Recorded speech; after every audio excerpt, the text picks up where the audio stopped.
नमस्ते बच्चों। हम लोग बात कर रहे थे संज्ञानात्मक विकास यानी कि कॉग्निटिव डेवलपमेंट की।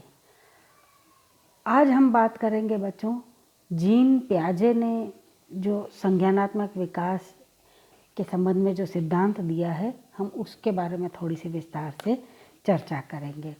जीन पियाजे का बहुत बड़ा योगदान रहा है, बहुत महत्वपूर्ण इनका योगदान रहा है और इनके अनुसार बच्चे को जन्म से संज्ञान नहीं होता, उसको कोई भी ज्ञान बचपन से नहीं होता है। जैसे जैसे बच्चा वातावरण के संपर्क में आता है और उसका मोटर डेवलपमेंट, उसका क्रियात्मक विकास जैसे जैसे होता जाता है, वैसे वैसे उसका संज्ञानात्मक विकास या कॉग्निटिव डेवलपमेंट भी होता जाता है। क्योंकि बच्चा खोजी प्रवृत्ति का होता है, इसीलिए वो तर्क, चिंतन, विचार, निर्णय प्रक्रिया, प्रत्ययबोध, विभेदीकरण जैसे बहुत सारे अनछुए तथ्यों के साथ में चीज़ों को समझने की कोशिश करता है। और इन्हीं सारे तथ्यों को जीन पियाजे ने, जो कि अभी तक किसी दूसरे वैज्ञानिक ने या किसी भी दूसरे मनोवैज्ञानिक ने इनको छुआ भी नहीं था, जीन पियाजे ने इन सब बातों को ध्यान में रखते हुए कुछ सिद्धांत दिए। उन्होंने विस्तृत विश्लेषण किया और उनके अनुसार मानव विकास के 3 प्रमुख पहलू होते हैं। सबसे पहला भौतिक परिपक्वता यानी कि बायोलॉजिकल मैच्योरेशन।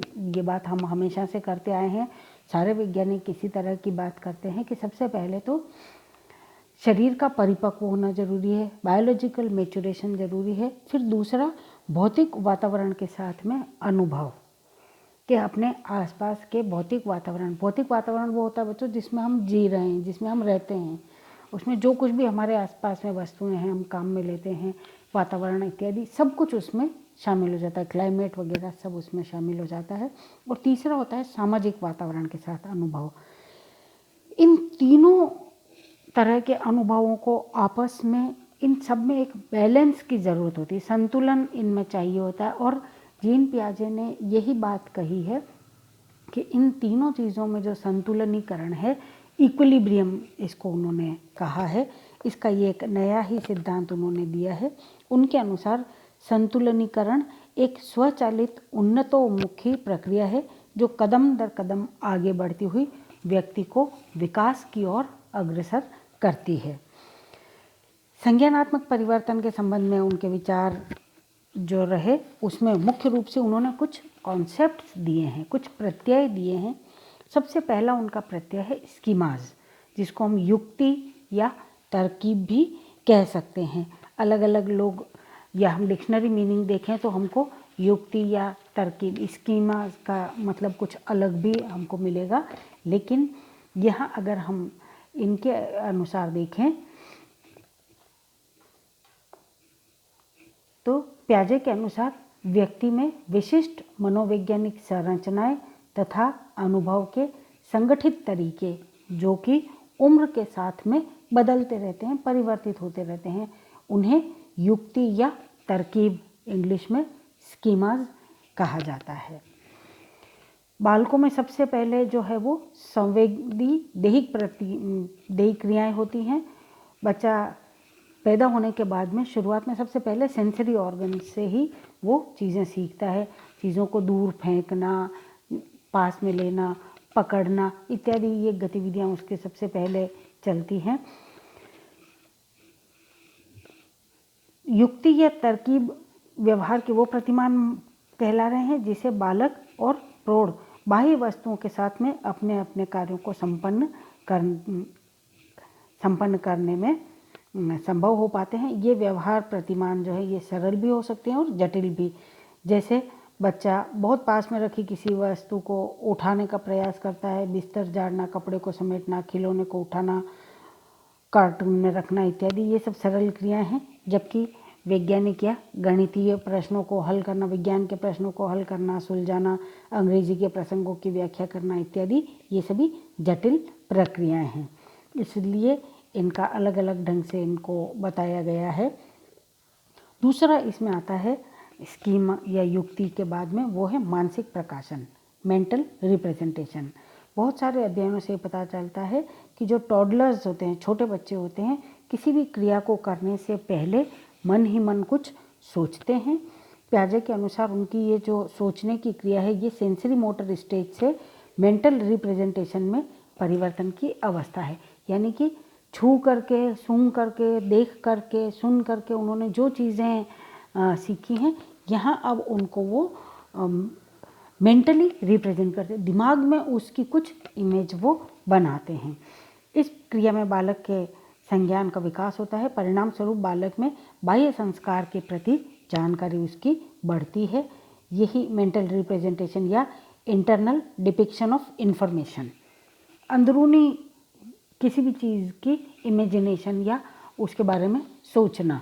बच्चा अपने हिसाब से सोचता है, बड़े अपने हिसाब से सोचते हैं, तो यही उसकी मानसिक प्रक्रिया है और उसके संबंध में प्रत्यक्षीकरण करता है।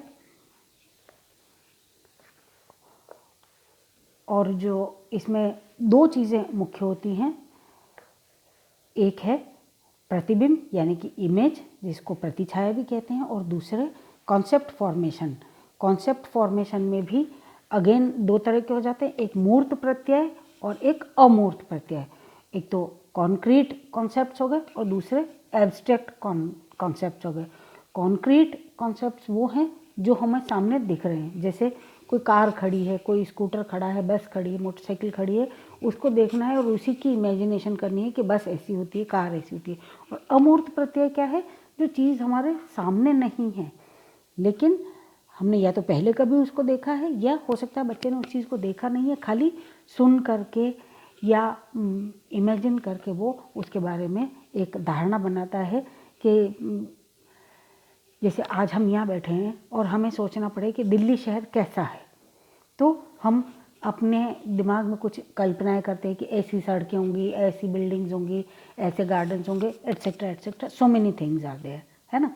तो कितना बड़ा एरिया होगा इत्यादि, क्योंकि उदयपुर उसके सामने बहुत छोटा है, हम उदयपुर में रहते हैं, तो यहाँ की इमेजेस तो हमको पता है, वो तो हमारा कॉन्क्रीट कॉन्सेप्ट हो गया। लेकिन जो चीज़ हमारे सामने नहीं है लेकिन हमको उसके बारे में इमेजिन करना है, वो अमूर्त। जैसे हम ईश्वर की बात करें, गॉड को किसी ने नहीं देखा है ना, लेकिन हम उसको इमेजिन करते हैं कि वो कैसा होगा, किस रूप में होगा, ये एब्स्ट्रैक्ट कॉन्सेप्ट्स कहलाते हैं। और फिर तीसरी चीज़ आती है इसमें, अनुकूलन यानी कि एडेप्टेशन। अक्सर हम देखते हैं कि छोटे बालक बिना किसी उद्देश्य के, बिना थके हुए कई प्रकार के काम ऐसे होते हैं जो वो बार बार करते रहते हैं। जैसे 6 महीने का शिशु बिस्तर पर पड़ा हुआ है तो वो अपने आप ही अपने हाथ पैर को पटकता रहता है। 12 महीने का शिशु गेंद को एक स्थान से दूसरे स्थान पर फेंकता रहता है, लुढ़काता रहता है। पियाजे के अनुसार संज्ञानात्मक विकास के संदर्भ में इस क्रिया का बहुत ही महत्वपूर्ण स्थान है और इसको ही अनुकूलन या अंतर्ग्रहण या इंग्लिश में एडेप्टेशन कहा गया, कि चीज़ों को अब वो स्वीकार करता है। पहले इमेजिन किया, फिर उसका एक मेंटल इमेज बनाई और अब उन चीज़ों को वो अडेप्ट करता है, उनको मानने की कोशिश करता है कि हाँ ये काम मुझे करना है या ये चीज़ ऐसे की जाती है, इस तरह से वो। और फिर आता है एसिमिलेशन यानी कि आत्मसातीकरण, चीज़ों को सीखना और अब उनको आत्मसात कर लेना कि अब वो हमारे जीवन का हिस्सा बन जाती हैं। आत्मसातीकरण का अर्थ होता है सदृश करना, यानी कि टू मेक लाइक टू। जीव वैज्ञानिकों के अनुसार आत्मसातीकरण प्राणियों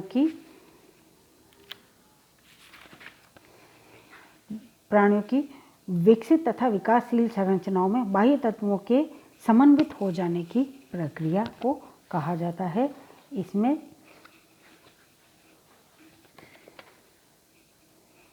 बालक वर्तमान युक्ति का प्रयोग बाहरी संसार को समझने, जानने और उसकी व्याख्या करने के लिए करता है। इसका अगर हम कोई एग्जाम्पल देखना चाहें तो जैसे कोई बच्चा अगर 4-5 वर्ष का बालक है तो वो अगर उसको हम जू में लेकर के जाएं और वहाँ वो अगर कोयल को देखेगा तो वो उसको कौवा समझ सकता है। क्यों? कि उसने पहले कौवा तो देखा था, तो उसको ये पता है कि काले रंग का होता है, पक्षी होता है, उड़ता है, पंख होते हैं इत्यादि। तो वो उसको उस चीज़ से जोड़ने की कोशिश करता है कि ये भी कौवा ही होगा।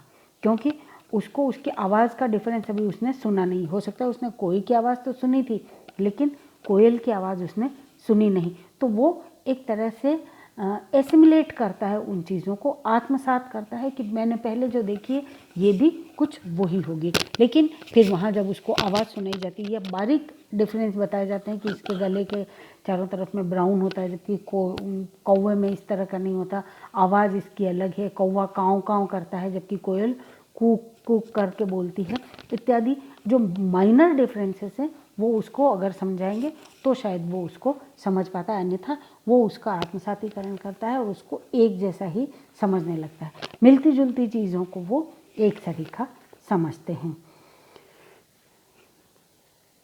और फिर आता है अकोमोडेशन यानी कि व्यवस्थापन। जैसे जैसे बालकों की बुद्धि और ज्ञान बढ़ता है वैसे वैसे उनमें सोचने, समझने, तर्क करने आदि की प्रक्रियाओं में अंतर आता जाता है और बुद्धि और ज्ञान के कारण ही बालक अब बदलते वातावरण के साथ में अपने आप को समायोजित करना सीख जाता है। व्यवस्थापन से मतलब होता है जो भी वर्तमान युक्ति या तरकीब है उसमें बदलाव करना ताकि नवीन वस्तुओं और घटनाओं को सम्मिलित किया जा सके। जैसे उसने कौवे को पहले देखा हुआ था, अब हमने उसको कोयल दिखाई, कोयल का जो डिफरेंस था कौवे और कोयल का वो उसको समझाया, तो व्यवस्थापन में अब वो उस चीज़ को स्वीकार करने की कोशिश करता है, एकोमोडेट करता है ना। व्यवस्थापन अपने दिमाग में इन चीज़ों को व्यवस्थित अलग अलग खानों में बिठा देता है कि ये कोयल है, वो कौवा था जो मैंने देखा था, तो ये जो डिफरेंस है उसको अब वो एडजस्ट करने की कोशिश करता है ताकि नई चीज़ों में बदलाव ला सके, उसको सम्मिलित कर सके और वातावरण के साथ एक अच्छा समायोजन स्थापित कर सके। और फिर बात आती है समतोलन यानी कि इक्विलिब्रियम की। जीन पियाजे के अनुसार आत्मसातीकरण तथा व्यवस्थापन प्रक्रिया के बीच संतुलन में फेरबदल होता रहता है। जब बालक अपने पुरानी युक्ति से बहुत ज़्यादा परिवर्तन नहीं कर पाते तो वह व्यवस्थापन की अपेक्षा आत्मसातीकरण की क्रिया ज़्यादा करते हैं। इसे पियाजे संज्ञानात्मक संतुलन या इक्विलिब्रियम कहते हैं। ये अवस्था बहुत सुखद एवं आरामदायक होती है, लेकिन जब बालकों में संज्ञानात्मक परिवर्तन बहुत तेज़ी से होता है तो बालक नवीन चीज़ों या बदलती घटनाओं के साथ में संतुलन आसानी से स्थापित नहीं कर पाता है। इसलिए असंतुलन की स्थिति उत्पन्न हो जाती है। पियाजे के अनुसार ये जो संज्ञानात्मक असंतुलन है, वो ये जो स्थिति है जिसमें वो संतुलन स्थापित नहीं कर पाता, उसको पियाजे ने संज्ञानात्मक असंतुलन कहा है। उनके अनुसार जब बच्चे ये महसूस करते हैं कि नवीन वस्तुएं या घटनाएं उनके पुराने विचारों से मेल नहीं खाते हैं, तब उनका विचार आत्मसातीकरण से व्यवस्थापन की ओर जाता है और ये क्रिया तब तक चलती रहती है जब तक बालक नवीन वस्तुओं के साथ में या घटनाओं के साथ में अच्छे तरह से संतुलन स्थापित नहीं कर पाता, उसके साथ समायोजन नहीं कर पाता है। और सबसे लास्ट में जो इसमें कॉन्सेप्ट आता है वो आता है ऑर्गेनाइजेशन का, संगठन का। युक्ति में परिवर्तन संगठन के द्वारा भी होता है। संगठन एक आंतरिक मानसिक प्रक्रिया है जिसका सीधा संबंध वातावरण से नहीं रहता है। एक बार जब बालक नवीन युक्ति बना लेता है तो उसे वो मन ही मन मस्तिष्क में रीअरेंज करता है, पुनर्व्यवस्थित करता है और उसे दूसरी युक्ति के साथ जोड़ता है। इस तरह से अंतर संबंधित संज्ञानात्मक प्रणाली यानी कि इंटर रिलेटेड कॉग्निटिव सिस्टम की वो रचना करता है। अतः युक्ति या स्कीम जो है वो समतोलन की सही अवस्था यानी कि ट्रू स्टेट ऑफ इक्विलिब्रियम में पहुंच जाता है और तब व्यक्ति अपने नवीन या अच्छे वातावरण के साथ में समायोजन स्थापित कर लेता है। जैसे जैसे बालक नज़दीक, दूर, अच्छा, बुरा, फेंकना, गिरना, ईमानदार, बेईमान इत्यादि में संबंध स्थापित कर लेता है और उसको इन दोनों में, इन चीज़ों में आपस में इनके संबंधों का ज्ञान अब उसको होने लग जाता है। ये सारी जो प्रक्रिया है ये किसी एक स्टेज पर नहीं होती है, ये पैदा होने से लेकर के और किशोरावस्था आने तक ये सारी प्रक्रिया चलती रहती है। इस तरह से ये पियाजे ने जो अलग अलग स्टेजेस दी हैं, अभी तो हमने उनके सिंपल कॉन्सेप्ट्स की बात की है, लेकिन अब हम आगे अगली क्लास में जब मिलेंगे तब हम इन सारी प्रक्रियाओं को भिन्न भिन्न अवस्थाओं में किस तरह से ये प्रक्रियाएं होती हैं उनके बारे में हम विस्तार से बात करेंगे। तब तक के लिए अपने अपने घरों में रहिए, सुरक्षित रहिए। धन्यवाद।